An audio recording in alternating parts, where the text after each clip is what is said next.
இயேசுவில் பிரியமான சகோதர சகோதரிகளே, இன்று நாம் அனைவரும் நம்முடைய கிறிஸ்து அரசருக்கு விழா எடுத்து சிறப்பாக நவநாள் சிறப்பித்துக் கொண்டிருக்கின்றோம். இந்த நன்னாளிலே கடவுளுடைய அருளும் அன்பும் சமாதானமும் நம்முடைய இல்லங்களிலும் உள்ளங்களிலும் தங்குமாய் சிறப்பாக மன்றாடுவோம். அன்பாண்டவர்களே, எல்லாம் நல்லா இருக்கிறீங்களா? கொஞ்சம் சிரிச்சு சொல்லாமே, நல்லா இருக்கிறீங்களா? நம்ம கோயிலுக்கு வர்றதே எதுக்காக கோயிலுக்கு வர்றோம்? நம்ம மனசில் இருக்கிற பாரங்கள் எல்லாம் இறக்கி வைக்கிறது கோயிலுக்கு வர்றோம் இல்லையா? அப்படியே முகத்தை பார்க்கும்போது ஏதோ அடிக்க வந்தவங்க போல உட்காந்துருக்கிறீங்க. கடவுள், அதாவது அன்புமிக்க கடவுள் இல்லையா? அவருடைய அன்பை சுவைப்பதற்காக வந்திருக்கிறோம். எனவே அனைவரும் மகிழ்ச்சியோடு இந்த திருப்பலியிலே பங்கு கொள்வோம். அன்பார்ந்தவர்களே, இன்று நமக்கு இன்றைய இந்த நவநாளில் நமக்கு கொடுக்கப்பட்டிருக்கிற ஒரு தலைப்பு என்னவென்றால், இயேசுனுடைய அரசாட்சி பரிவிற்கு அழைப்பு என்கின்ற ஒரு சிந்தனையில் நாம் அனைவரும் சிந்திக்கவிருக்கிறோம். அன்பார்ந்தவர்களே, நம்முடைய கடவுளுக்கு பல வகையான பெயர்களை நாம் வைக்கிறோம் இல்லையா? ஒரு சிலர் கடவுளை நண்பராக பார்க்கலாம், தந்தையாக பார்க்கலாம், தாயாக பார்க்கலாம், சகோதரனாக பார்க்கலாம், சகோதரியாக பார்க்கலாம். பலவிதமான பெயர்களை நாம் நம்முடைய கடவுளுக்கு கொடுக்கலாம். ஆனால் நமக்குள்ளே கடந்து சென்று நம்முடைய கடவுளுக்கு நாம் என்ன அடையாளம் கொடுக்கிறோம் என்பதை நாம் சிந்திக்க வேண்டும். எனவே சிந்தித்து பாருங்கள், கடவுள்னா யார்? கடவுள்னா யார்? உங்களுக்கு கடவுள்னா யாரு? யார் கடவுள்? நம்மை படைத்தவர். நம்மை படைத்தவர் மட்டுமா கடவுள்? இந்த உலகத்தை அனைத்தையுமே படைத்தவராக கடவுளை பார்க்கிறோம். அதிலும் குறிப்பாக உங்களுக்கு யார்? இப்ப எனக்கு கடவுள் யார் என்று கேட்டால், என்னுடைய நண்பனாக நான் அவரை பார்க்கிறேன். என்னுடைய நண்பனாக நான் பார்க்கிறேன். எதற்காக நண்பனாக பார்க்கிறேன்? இந்த நட்புக்கு மிகப்பெரிய ஒரு உறவும் உண்டு, ஒரு பெரிய அகராதியும் உண்டு. அப்படி இருக்கின்ற பொழுது நான் ஒரு கடவுளை நண்பனாக பார்க்கிறேன். என்னுடைய கவலைகளை, கஷ்டங்களை எளிதாக உங்களிடம் சொல்ல முடியாத, மாறாக நான் தனிமையில் ஜெபிக்கின்ற பொழுதோ அல்லது திருப்பலி பங்கு கொள்கின்ற பொழுதோ எளிமையாக கடவுளிடம் நான் சொல்லி விடுவேன். அப்படி இருக்கின்ற பொழுது உங்களுக்குள் இந்த கடவுள் யார் என்று நீங்கள் நினைக்கிறீர்கள்? கடவுளை நீங்க எப்படி பார்க்குறீங்க? சரி, இது பெரிய பரீட்சை கிடையாது, சரிங்களா? சாதாரணமாக நாம் தினந்தோறும் கோயிலுக்கு வரும்போது அதை நாம் எப்படி பார்க்கிறோமோ அதை நம்முடைய மனதில் வைத்துக் கொள்வோம். அன்பாண்டவர்களே, அதாவது பழைய ஏற்பாட்டிலே சாமுவேல் புத்தகம், அதாவது 8வது அதிகாரத்தில் பார்க்கிறோம். அதாவது இஸ்ரேல் மக்கள், பிற இனத்த மக்கள் என்ன செய்கிறார் என்றால், அவர்களுக்கு என்று அரசர்கள் இருந்து அவர்களை வழி நடத்துவதை பார்க்கிறார்கள். அவர்கள் ஆடம்பரமாக இருப்பதை பார்க்கிறார்கள். மகிழ்ச்சியாக இருப்பதை போல இவர்கள் ஒரு வெளி தோற்றத்தை அவர்களிடம் பார்த்து கற்றுக்கொள்கிறார்கள். அதன் பின்னணியாக என்ன செய்கிறார்கள் என்றால், இவர்கள் அனைவருமே எங்களுக்கு ஒரு அரசன் வேண்டும் என்று கேட்கிறார்கள்.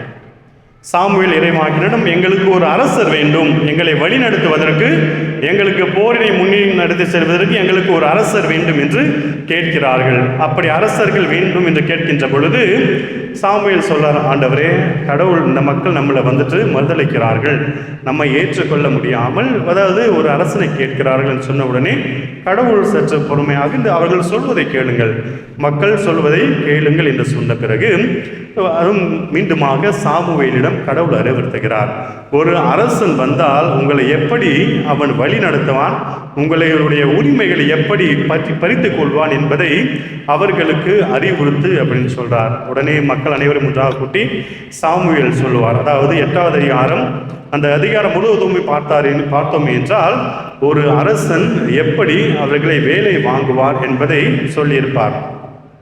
1 சாமுவேல் 8வது அதிகாரம் அந்த 11வது வசனங்களை பார்க்கின்ற பொழுது, உங்கள் மீது ஆட்சி செய்யக்கூடிய அரசனின் உரிமைகள் என்னவென்றால், உங்கள் புதல்வர்களை எடுத்துக்கொண்டு அவன் தன்னுடைய குதிரைகளுக்கும் அதே போல தேரோட்டிகளாகவும் அந்த தேர் முன்னாடி ஓடுகின்ற ஒரு சாதாரண மக்களாகவும் வைத்திருப்பான் என்று சொல்வார். அது மட்டுமல்லாமல் உங்கள் விளைச்சல் நிலங்களிலே வேலை செய்து அறுவடை செய்து அதில் வருகின்ற தானியங்களை அவன் எடுத்துக்கொள்வான் என்றும் சொல்லப்படுகிறது. மேலுமாக உங்கள் புதவியர்களை பரிமள தைலங்கள் செய்கின்றவர்களாகவும் சமைப்பவர்களாகவும் அப்பம் சுடுகின்றவர்களாகவும் உங்களை மாற்றுவார் என்று சொல்லுவார். அது மட்டும் இல்லாமல் உங்களுடைய திராட்சை தோட்டங்களிலும் ஒலிவு தோப்புகளிலும் சிறந்தவற்றை அரசன் எடுத்துக்கொள்வான் என்று அவர்களுக்கு அறிவுறுத்தப்படுகிறது.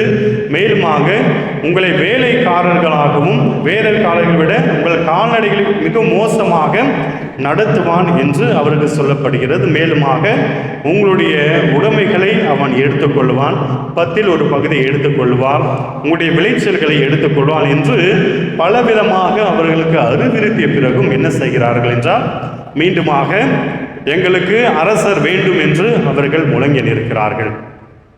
அதன் பின்னணியிலே இந்த திருவிழிய வரலாற்றை பார்க்கின்ற பொழுது இந்த அரசர்களால் மக்கள் படுகின்ற துன்பங்கள் அவலங்கள் அனைத்தையுமே நம்மால் இந்த திருவிழத்தை வாசிக்கின்ற பொழுது நம்மால் உணர முடிகிறது. ஆனால் இயேசு கிறிஸ்து விரும்பிய ஒரு அரசாட்சி ஒன்று உண்டு.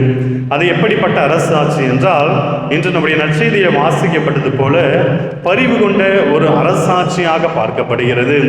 இயேசு நிலைநாட்ட விரும்பிய அரசாட்சி எப்படிப்பட்ட அரசாட்சி என்றால், லூக்கா நற்செய்தி அதிகாரம் 4 இறைவசனங்கள் 18-19 பார்க்கிறோம். என்னவென்றால், ஆண்டவருடைய ஆவி என்மேல் உள்ளது, ஏனெனில் அவர் எனக்கு அருள் பொழிவு செய்துள்ளார், ஏழைகளுக்கு நற்செய்தியை அறிவிக்கவும், சிறைப்பட்டோருக்கு விடுதலை அளிவிக்கவும், பார்வையற்றோருக்கு பார்வை பெறுவர் என முழக்கமிடவும், ஒடுக்கப்பட்டோரை விடுதலை செய்யவும், ஆண்டவர் அருள் தரும் ஆண்டினை முழக்கமிட்டு அறிவிக்கவும் என்கின்ற இந்த பகுதியை தான் ஒரு பரிவுமிக்க ஒரு இறைவன், ஒரு பரிவுமிக்க ஒரு அரசன் கொண்ட ஒரு கொள்கைகளாக பார்க்கப்படுகிறது.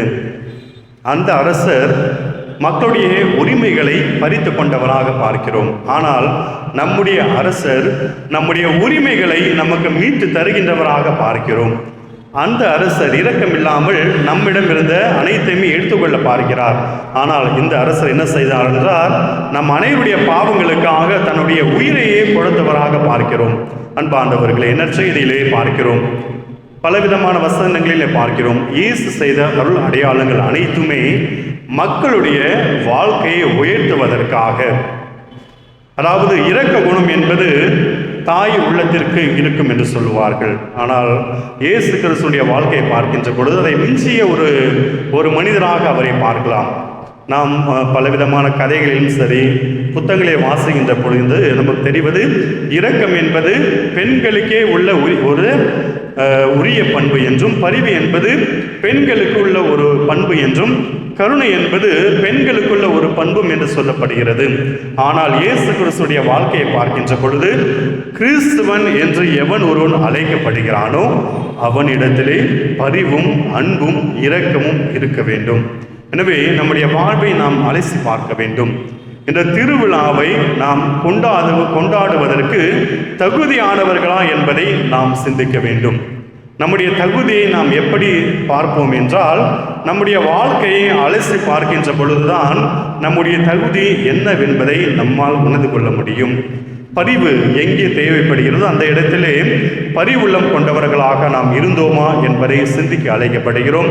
கடவுளுடைய கருணை எங்கே தேவைப்பட்டதோ அந்த இடத்திலே கடவுள் அந்த அனுப்பப்பட்ட ஒரு கருணை உள்ளம் கொண்டவர்களாக நாம் இருந்தோமா என்பதை நாம் சிந்திக்க அழைக்கப்படுகிறோம். அன்பார்ந்தவர்களே, பெரிய பெரிய சாதனைகளை செய்து பெரிய பெரிய காரியங்களை செய்தால்தான் இறைவனை வந்து சேர முடியும் என்பது அல்ல. மாறாக ஒரு நாளுக்கு ஒரு நல்ல செயல், பிறரை மகிழ்விக்கின்ற ஒரு நல்ல செயல் செய்தால் போதும், அந்த நாளிலேயே அந்த நேரத்திலேயே நாம் கடவுளுக்கு அருகாமையில் இருக்கும் என்பதை சொல்வதை விட கடவுள் நமக்கு அருகாமையில் இருக்கிறார் என்பதை நம்மால் சொல்ல முடிகிறது. எனவே சிந்தித்து பாருங்கள், நம்முடைய வாழ்வில் இவ்வளவு ஆண்டுகளாக நாம் வாழ்ந்திருக்கிறோம்.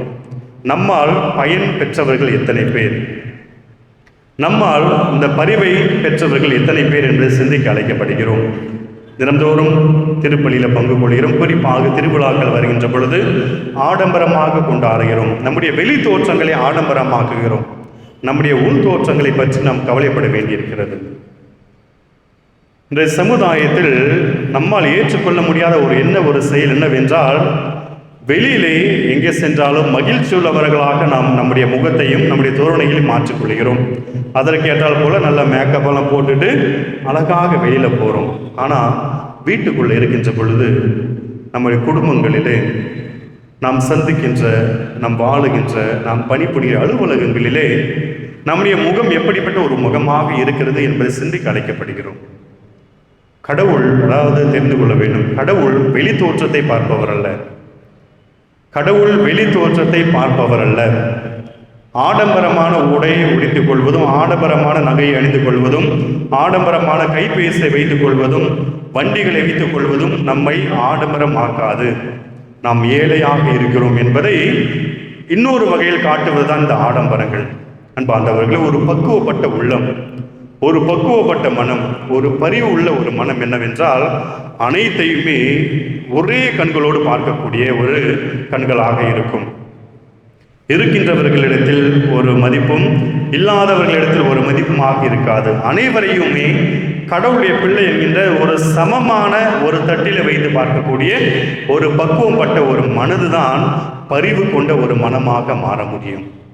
எனவே சிந்தித்து பாருங்கள், வெளி அலங்காரங்களை விட்டுவிட்டு நமக்குள் என்ன இருக்கிறது, நம்முடைய கவலைகள் என்ன, நம்முடைய கஷ்டங்கள் என்ன, தினந்தோறும் நாம் காலையில் எந்திக்கின்ற பொழுது நமக்குள்ளே தோன்றுவது என்ன, முதலிலே நாம் கடவுளை நினைக்கிறோமா, அல்லது இன்றைய நாளை நாம் எப்படி கழிக்கப் போகிறோம் என்கின்ற ஒரு கவலையில் எழுகிறோமா என்பதையும் நாம் சிந்திக்க வேண்டும். கடவுளுடைய அரசாட்சி எப்பொழுதுமே உண்மையை சுட்டி காட்டக்கூடிய ஒரு அரசாட்சியாக பார்க்கப்படுகிறது. எனவே இயேசு கிறிஸ்துடைய ஒரு அடிப்படை போதனை என்னவென்றால் உண்மையை காட்டுவதற்காகத்தான் உலகிற்கே வந்தேன் என்று சொல்வார். அதனால் அந்த உண்மை என்பது என்ன என்பதை தெளிவாக புரிந்து கொண்டோமே என்றால் இந்த திருவிழாவை கொண்டாடுவதற்கு, குறிப்பாக நம்முடைய கிறிஸ்து அரசுடைய இந்த விழாவை கொண்டாடுவதற்கு தகுதியானவர்களாக இருக்கிறோம். அந்த உண்மை அப்படி என்றால் என்ன என்பது என்றால், கடவுள் முன்பாக அனைவரும் சமம் என்பதை நாம் பார்க்கின்ற வகையில், அதே போல பிறரை பார்க்கின்ற பொழுதும், பிறரிடம் பழகின்ற பொழுதும், பிறர் தேவைகள் இருக்கின்ற பொழுது அந்த பரிவோடு இறங்கி சென்று அவர்களுக்கு உதவக்கூடிய மனப்பான்மை இருக்கின்ற ஒரு உள்ளம்தான் உண்மையான உள்ளமாக இருக்கும். எனவே தாய் அன்பிற்கு இந்த உலகத்திலே விலை மதிப்பே கிடையாது. தாய் அன்பிற்கு விலை மதிப்பே கிடையாது. அதிலும் உயர்ந்த ஒரு அன்பு எங்கே பார்க்கிறோம் என்றால் நம்முடைய உண்மை கடவுளுடன் பார்க்கிறோம். எனவே அவருடைய அன்பு உன்னதமான ஒரு அன்பாக பார்க்கப்படுகிறது. கள்ளம் கபடமற்ற ஒரு அன்பாக பார்க்கப்படுகிறது. எதையுமே எதிர்பாராமல் பிறருக்காக வாழ்ந்த ஒரு அன்பாக பார்க்கப்படுகிறது. எனவே அன்பானவர்களே, அவருடைய பிள்ளையுமாகிய நாம் அவரை போன்ற குணாதிசயங்களையும் அவர் விட்டு சென்ற விழுமியங்களையும் பற்றி கொள்ளக்கூடிய ஒரு பிள்ளைகளாக இருக்க வேண்டும். எனவே நம்முடைய அரசரிடம் மன்றாடுவோம், நம்முடைய விண்ணப்பங்கள் கேட்கப்படட்டும், நம்முடைய உள் தோற்றங்களை அலங்காரப்படுத்துவோம். மேலுமாக கடவுள் இன்றைய நாளை நமக்கு எதற்காக கொடுத்தாரோ அந்த நாளுக்குரிய அந்த செயலை, அந்த நாளுக்குரிய அந்த அன்பை, அந்த நன்மையை பிறரிடம் நாம் பகிர்ந்திருக்கிறோமா என்பதை சிந்தித்து பார்ப்போம். தினந்தோறும் இந்த திருப்பலியில் பங்கு கொள்ளுகின்ற பொழுது கடவுள் விடுக்கின்ற அழைப்பு, அனைவரும் என்னிடம் வந்து என்னுடைய அன்பை பெற்றுக்கொண்டு பிறரிடம் பகிருங்கள் என்று நமக்கு அழைப்பு விடுக்கிறார். என்ன, அந்த அழைப்பை ஏற்று நாமும் பிறரிடம் அன்பு செலுத்தி அந்த பரிவை மற்றவர்களிடம் பகிரக்கூடிய பிள்ளைகளாக வாழ வர வேண்டி தொடர்ந்து இத்திருப்பலியிலே மன்றாடுவோம்.